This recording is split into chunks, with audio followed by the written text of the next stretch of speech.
Est-ce que tu peux te présenter puis dire qu'est-ce que tu fais dans la vie? Je m'appelle Alexandre Réziac. Abidi. Je suis Robert Trépanier. Pierre Lauzon. I'm Phyllis.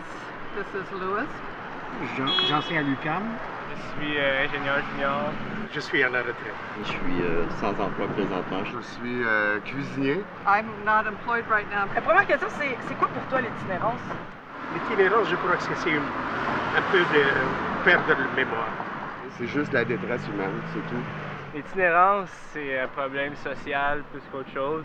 Ils n'ont pas de maison, pas de place à dormir.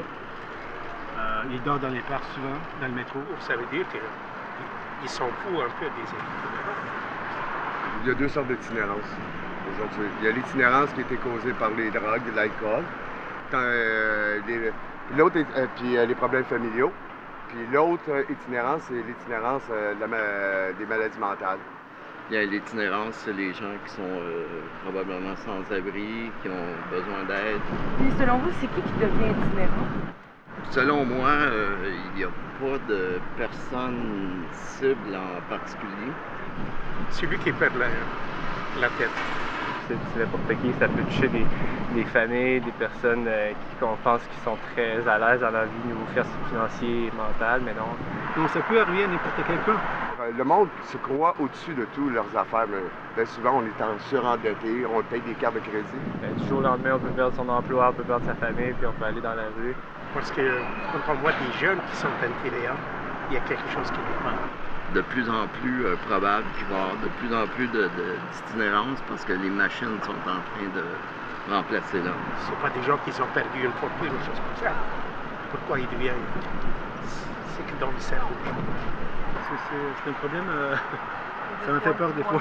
Là, on en voit beaucoup plus depuis que le gouvernement a décidé de désinstitutionnaliser les malades mentaux.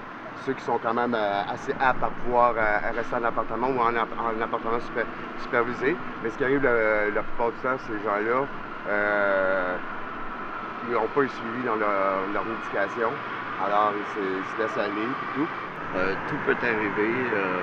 Je prends un exemple dans mon cas. Je travaillais, j'avais un excellent travail. J'ai eu un accident de travail.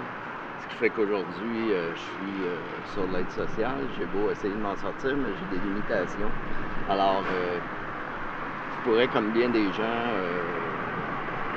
dans une situation semblable, tomber dans l'itinérance. Je vais être franc avec toi, j'ai été 12 ans dans la rue.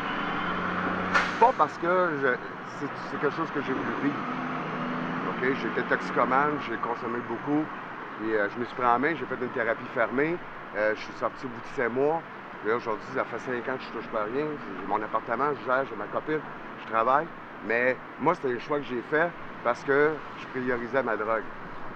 Je faisais 1000$ par jour, j'en dépensais 15 cents. Puis, est-ce que tu connais la nuit des sans-abri? Non, je connais pas personnellement. J'ai déjà entendu parler, mais concrètement, je sais pas c'est quoi. OK.